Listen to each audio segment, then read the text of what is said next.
Subtítulo: Juliana María, la mendiga.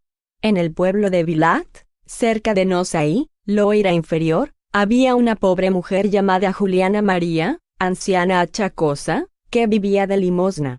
Un día cayó en un estanque, de donde la sacó un habitante del país, M.A., quien la socorría habitualmente. Transportada a su domicilio, murió poco tiempo después de resultas del accidente. La opinión general fue que quiso suicidarse.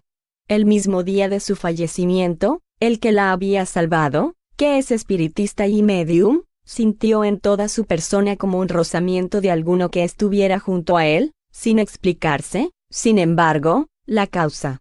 Cuando supo la muerte de Juliana María, tuvo el pensamiento de que quizás su espíritu hubiera venido a visitarle. Según el parecer de uno de sus amigos, miembro de la Sociedad Espiritista de París, a quien había hecho presente lo ocurrido, la evocación de esta mujer con el fin de serle útil. Pero anticipadamente pidió consejo a sus guías protectores, de los cuales recibió la respuesta siguiente: lo puedes y se alegrará, aunque el servicio que te propones prestarle le sea inútil. Es feliz y está consagrada a los que fueron compasivos con ella. Tú eres uno de sus buenos amigos, te deja poco y conversa muchas veces contigo sin tú saberlo. Tarde o temprano los servicios prestados tienen recompensa, si no para el favorecido, para aquellos que se interesan por él, lo mismo antes que después de su muerte. Cuando el espíritu no ha tenido tiempo de reconocerse, otros espíritus simpáticos son los que manifiestan en su nombre su reconocimiento. Heme ahí lo que te explica lo que has sentido el día de su fallecimiento. Ahora es ella quien te ayuda en el bien que quieres hacer. Acuérdate de lo que Jesús dijo: el que ha sido humillado será elevado. Tendrás todos los servicios que puede prestarte, si solo le pides solo asistencia para ser útil a tu prójimo. Evocación. Mi buena Juliana María, sois feliz. Eso es todo lo que quería saber, lo que no me impedirá pensar muchas veces en vos y no olvidaros nunca en mis oraciones. Respuesta. Ten confianza en Dios, inspira a tus enfermos una fe sincera, y saldrás bien casi siempre. No te cuides jamás de la recompensa que puedes tener, que será mucho mayor de lo que tú esperas. Dios sabe siempre recompensar como lo merece al que se dedica al alivio de sus semejantes, y lleva en sus acciones un desinterés completo. Sin esto todo es ilusión y quimera. Es necesario la fe ante todo, pues de otra manera nada se logra. Acuérdate de esta máxima y te admirarás de los resultados que obtendrás. Son la prueba de esto los 2 enfermos que has curado. En las circunstancias en que se encontraban, con los simples remedios habrías salido mal. Cuando pides a Dios permita los buenos espíritus derramen sobre ti su fluido benéfico, si esta petición no te hace sentir un estremecimiento involuntario, es que tu oración no es bastante ferviente para que sea escuchada. No lo es sino con las condiciones que te señalo. Esto es lo que tú has experimentado cuando has dicho desde el fondo de tu corazón: Dios Todopoderoso, Dios misericordioso, Dios de bondad sin límites, escuchad mi oración y permitid a los buenos espíritus me asistan en la curación de. Tened piedad de él, Dios mío, y dadle la salud. Sin vos no puedo nada. Hágase vuestra voluntad. Tú has obrado bien en no desdeñar a los humildes. La voz de aquel que sufrió y soportó con resignación las miserias de este mundo, es siempre escuchada, y como ves, un servicio hecho recibe siempre su recompensa. Ahora, una palabra sobre mí, y ésta te confirmará lo que he expresado antes. El espiritismo te explica mi lenguaje como espíritu. No tengo necesidad de entrar en detalles sobre este asunto. Creo también inútil explicarte mi existencia precedente. La posición en que tú me has conocido en la tierra debe hacerte comprender y apreciar mis anteriores existencias, que no fueron siempre sin reproche. Llevando una vida de miseria, achacosa, y no pudiendo trabajar, mendigué toda mi vida. No adquirí ningún tesoro.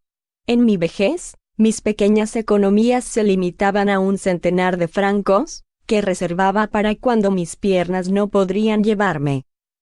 Dios ha considerado mi prueba y mi expiación suficientes, y he puesto un término a ellas, libertándome sin sufrimiento de la vida terrestre, porque no me he suicidado, como se ha creído en un principio. He muerto de repente sobre el borde del estanque, en el momento en que dirigía mi última plegaria a Dios. La pendiente del terreno fue la causa de la presencia de mi cuerpo en el agua. No he sufrido, soy feliz por haber podido cumplir mi cargo sin trabas y con resignación.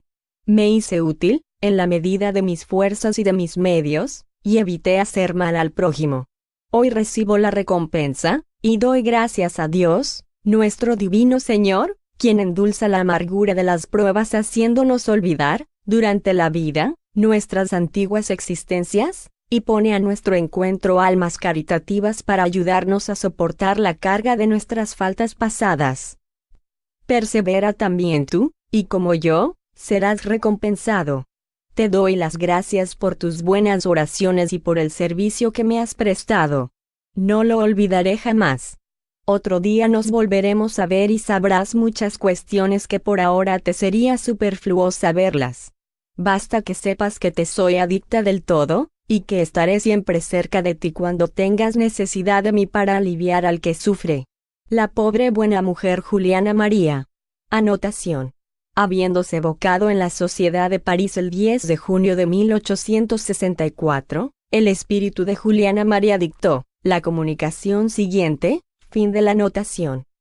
Gracias por haber tenido la bondad de admitirme en vuestro centro, querido presidente.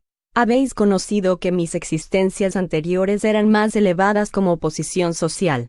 Si vine a sufrir esta prueba de la pobreza fue para castigarme de un vano orgullo, que me había hecho rechazar al que era pobre y miserable. Entonces sufrí esta ley justa del talión que me hizo la más horrible mendiga de esta comarca, y para probarme la bondad de Dios, no era rechazada de todos, como yo temía. También he soportado mi prueba sin murmurar, presintiendo una vida mejor de donde no debía volver a esta tierra de destierro y de calamidad.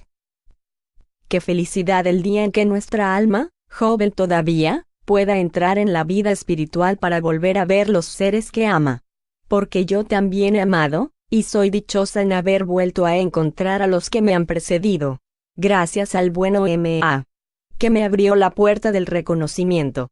Sin su mediunidad no podría darle las gracias, probarle que mi alma no olvida las dichosas influencias de su buen corazón y recomendarle propague su divina creencia. Está llamado a conducir almas extraviadas, que esté bien persuadido de mi apoyo. Si puedo le volveré el céntuplo de lo que me ha dado instruyéndome en la vía que seguís. Dad gracias al Señor por haber permitido que los espíritus pudiesen daros instrucciones para alentar al pobre en sus penas, y detener al rico en su orgullo. Sabed comprender la vergüenza que hay en rechazar un desgraciado. Que yo os sirva de ejemplo, a fin de evitar el ir como yo a expiar vuestras faltas en esas dolorosas posiciones sociales que os colocan tan bajo, y hacen de vosotros la escoria de la sociedad. Juliana María. Anotación. Habiéndose transmitido esta comunicación a M.A., fue confirmada por la que obtuvo por su parte, que es la que sigue. Fin de la anotación. Pregunta. Mi buena Juliana María, puesto que tenéis a bien ayudarme con vuestros buenos consejos a fin de hacerme progresar en la vía de nuestra divina doctrina, ¿queréis comunicaros conmigo para aprovecharme de vuestras enseñanzas? Respuesta. Acuérdate de la recomendación que voy a hacerte, y no te apartes jamás de ella. Sé siempre caritativo en la medida de tus recursos. Tú comprendes lo bastante la caridad tal como se debe practicar en todas las posiciones de la vida terrestre. ¿No tengo necesidad de venir a darte una enseñanza sobre este objeto? Tú mismo serás el mejor juez, siguiendo, no obstante, la voz de la conciencia que no te engañará jamás, cuando la escuches sinceramente. No te engaño sobre las misiones que debes cumplir.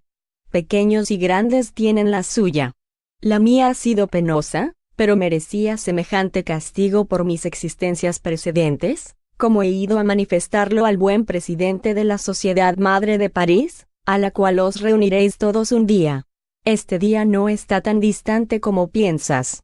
El espiritismo marcha a paso de gigante, a pesar de todo lo que se hace para ponerle trabas. Marchad, pues, todos sin temor, adeptos a la doctrina, y vuestros esfuerzos serán coronados con el triunfo. ¿Qué os importa lo que se diga de vosotros? Haceos superiores a la crítica insolente que recaerá sobre los adversarios del espiritismo. Orgullosos. Se creen fuertes y piensan abatiros fácilmente. Vosotros, mis buenos amigos, estad tranquilos, y no temáis mediros con ellos. Son más fáciles de vencer de lo que creéis. Muchos de entre ellos tienen miedo y temen que la verdad venga por fin a deslumbrarles. Esperad, vendrán a su vez a ayudar al coronamiento del edificio. Juliana María. Anotación. Cualquiera que medite las palabras de este espíritu en estas 3 comunicaciones encontrará una porción de enseñanzas. Todos los grandes principios del espiritismo se encuentran reunidos en ellas. Desde la primera, el espíritu demuestra su superioridad por su lenguaje. Semejante a una hada benéfica, esta mujer resplandeciente hoy día, y como metamorfoseada, viene a proteger a aquel que no la desechó cuando vestía los harapos de la miseria. Es una aplicación de estas máximas del Evangelio: los grandes serán humillados y los pequeños serán elevados. Bienaventurados los humildes. Bienaventurados los afligidos, porque serán consolados. No menospreciéis a los pequeños, porque aquel que es pequeño en este mundo, puede ser más grande de lo que creéis. Fin de la anotación. Subtítulo: Max, el mendigo. En una aldea de Baviera murió, hacia el año 1860, un viejo casi centenario, conocido bajo el nombre de Padre Max. Nadie conocía con certeza su origen, porque no tenía familia. Hacía medio siglo que, abrumado por enfermedades que le privaban de ganar la vida por el trabajo, no tenía otros recursos que la caridad pública, que disimulaba yendo a vender en las granjas y las quintas, almanaques y objetos insignificantes. Se le había dado el apodo de Conde Max, y los niños no le llamaban nunca sino el señor Conde, y él se sonreía sin formalizarse. ¿Por qué este título? Nadie habría podido explicarlo. El caso es que era ya una costumbre. Quizá lo fuese por causa de su fisonomía y de sus maneras, cuya distinción contrastaba con sus harapos. Muchos años después de su muerte apareció en sueños a la hija del propietario de una de las quintas donde recibía hospitalidad en la cuadra, porque él no tenía domicilio, y le manifestó: «Gracias os doy de haberos acordado del pobre Max en vuestras oraciones, porque han sido oídas del Señor. ¿Desearéis saber quién soy yo, almas caritativas que os habéis interesado por el desgraciado mendigo? Voy a satisfaceros, esto será para todos una gran instrucción». Hizo entonces la relación siguiente, en estos términos: hace cerca de siglo y medio era un rico y poderoso señor de esa comarca. Pero vano, orgulloso y fatuo con mi nobleza. Mi inmensa fortuna no servía jamás sino para mis placeres, y apenas bastaba, porque era jugador disoluto y pasaba mi vida en las orgías. Mis vasallos, que creía habían sido creados para mi uso como los animales de las granjas, eran acosados y maltratados para atender a mis prodigalidades. Me hacía el sordo a sus quejas, como a las de todos los desgraciados, y a mi parecer, debían tenerse por muy honrados satisfaciendo mis caprichos. Morí en una edad poco avanzada, aniquilado por los excesos, pero sin haber experimentado ninguna desgracia verdadera. Al contrario, todo parecía sonreírme, de suerte que era a sus ojos de los demás uno de los felices del mundo. Mi rango me valió suntuosos funerales. Los amigos de darse buena vida echaron de menos en mi al fastuoso señor, pero ni una lágrima fue derramada en mi tumba, ni una plegaria del corazón se dirigió a Dios por mí, y mi memoria fue maldecida por todos aquellos cuya miseria había aumentado. ¡Ah! ¡Qué terrible es la maldición de aquellos a quienes se ha hecho desgraciados! No ha cesado de resonar en mis oídos durante largos años, que me parecieron una eternidad. Y la muerte de cada una de mis víctimas era una nueva figura amenazadora e irónica que se levantaba ante mí y me perseguía sin descanso, sin poder encontrar un rincón oscuro donde ocultarme de su vista. Ni una mirada de amigo. Mis antiguos compañeros de libertinaje, desgraciados como yo, huían de mí y parecía que me decían con desdén: ya no puedes pagar nuestros placeres. Oh, qué caro habría pagado entonces un instante de reposo, un vaso de agua para extinguir la sed ardiente que me devoraba. Pero nada poseía y todo el oro que había sembrado a manos llenas en la tierra, no había producido una sola bendición, una sola, ¿oyes, hija mía? En fin, abrumado de fatiga, extenuado como un viajero cansado que no ve el término de su ruta, exclamé: Dios mío, tened piedad de mí. ¿Cuándo acabará esta terrible situación? Entonces una voz, la primera que oí desde que había dejado la tierra, me dijo: cuando tú quieras. ¿Qué es preciso hacer, gran Dios? Decid, me someto a todo. Es necesario arrepentirte, humillarte ante los que tú has humillado. Ruégales que intercedan por ti, porque la oración del ofendido que perdona es siempre agradable al Señor. Me humillé, rogué a mis vasallos, a mis servidores, que estaban allí ante mí, y cuyas figuras, a cual más benévolas, acabaron por desaparecer. Esto fue entonces para mí como una nueva vida. La esperanza reemplazó a la desesperación, y di gracias a Dios con todas las fuerzas de mi alma. La voz me dijo enseguida: príncipe. Yo respondí: no hay aquí otro príncipe que Dios Todopoderoso, que humilla a los soberbios. Perdonadme, Señor, porque he pecado. Hacedme el servidor de mis servidores, si tal es vuestra voluntad. Algunos años más tarde nací de nuevo, pero esta vez en una familia de pobres aldeanos. Mis padres murieron cuando todavía era niño, y me quedé solo en el mundo y sin apoyo. Gané mi vida como pude, unas veces como obrero, otras como mozo de granja, pero siempre honradamente, porque creía en Dios. A la edad de 40 años, una enfermedad me dejó baldado de todos mis miembros, y me fue preciso mendigar durante más de 50 años en estas mismas tierras de las cuales fui dueño absoluto, y recibía un pedazo de pan en las granjas que había poseído, y donde por una amarga irrisión se me dio el apodo de señor conde, muchas veces bastante feliz por encontrar un abrigo en la cuadra del castillo que había sido el mío.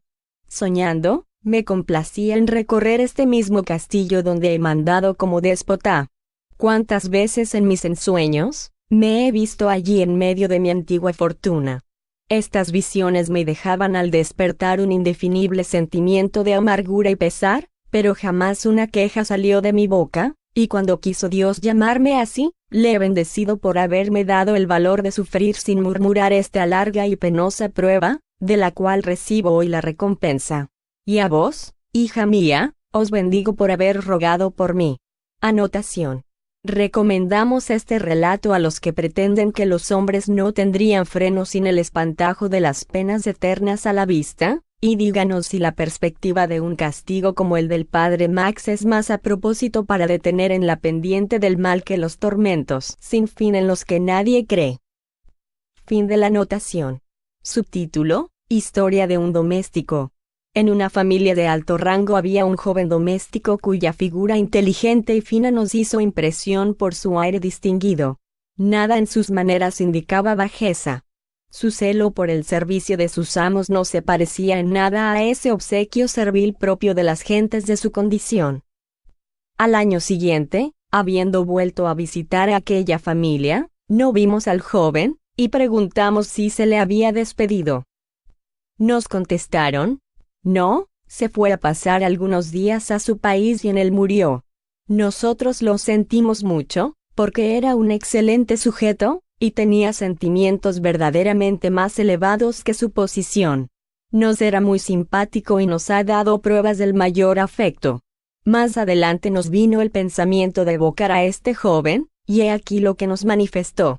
En mi penúltima encarnación era, como se comenta en la tierra, de muy buena familia, pero arruinada por las prodigalidades de mi padre.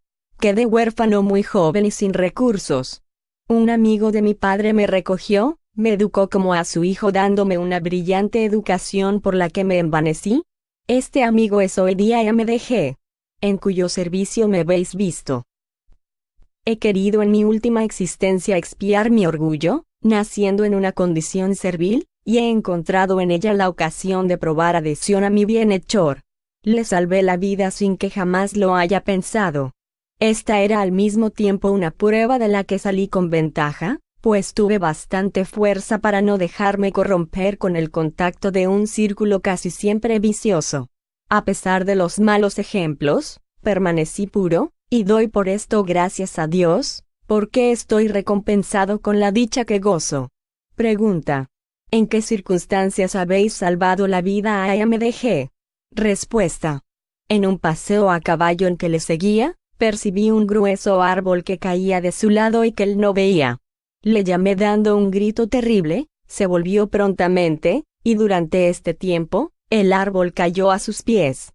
Sin el movimiento que provoqué, le hubiera aplastado. MDG, a quien se refirió el hecho, lo recordó perfectamente. Pregunta: ¿por qué habéis muerto tan joven? Respuesta: Dios juzgó mi prueba suficiente. Pregunta: ¿cómo os ha podido aprovechar esta prueba, pues no teníais recuerdo de la causa que la había motivado? Respuesta: en mi humilde posición me quedaba un instinto de orgullo, que fue lo bastante afortunado en poder dominar, lo que hizo que la prueba fuese provechosa. Sin esto tendría todavía que volverla a empezar. Mi espíritu se acordaba en sus momentos de libertad, y me quedaba al despertar un deseo intuitivo de resistir a mis tendencias, que conocía eran malas. He tenido más mérito en luchar así que si me hubiera claramente acordado del pasado, el recuerdo de mi antigua posición habría exaltado mi orgullo y me hubiera perturbado, mientras que no tuve que combatir sino las consecuencias de mi nuevo estado. Pregunta: recibisteis una brillante educación. ¿De qué os ha servido esto en vuestra última existencia, puesto que no os acordabais de los conocimientos que habíais adquirido? Respuesta: estos conocimientos hubieran sido inútiles, y un contrasentido en mi nueva posición. Quedaron latentes, y hoy día los he vuelto a encontrar. Sin embargo, tampoco me han sido inútiles, porque han desarrollado mi inteligencia, que me inspiraba repulsión por los ejemplos bajos y groseros que tenía a la vista. Sin esta educación, no habría sido más que un criado. Pregunta: ¿los ejemplos de los servidores adictos a sus amos hasta la abnegación tienen por causa relaciones anteriores? Respuesta: no lo dudéis. Es, al menos, el caso más común. Estos servidores son algunas veces miembros de la misma familia, o, como yo, agradecidos que pagan una deuda de reconocimiento, y que su adhesión ayuda al progreso. No sabéis todos los efectos de simpatía que de antipatía que estas relaciones anteriores producen en el mundo. No, la muerte no interrumpe estas relaciones, que se perpetúan muchas veces de siglo en siglo. Pregunta: ¿por qué estos ejemplos de adhesión de los servidores son tan raros hoy en día? Respuesta: es preciso culpar de esto al espíritu de egoísmo y de orgullo de vuestro siglo, desarrollado por la incredulidad y las ideas materialistas. La fe verdadera se va con la concupiscencia y el deseo de la ganancia, y con ella los sacrificios. El espiritismo, conduciendo a los hombres al sentimiento de lo verdadero, hará renacer las virtudes olvidadas. Nada mejor que este ejemplo puede hacer resaltar el beneficio del olvido de las existencias anteriores. Si MDG se hubiera acordado de lo que fue su joven doméstico, hubiese estado muy mortificado con él, y tampoco le habría dejado en esta condición. Habría asimismo puesto trabas a la prueba que ha sido provechosa a los dos.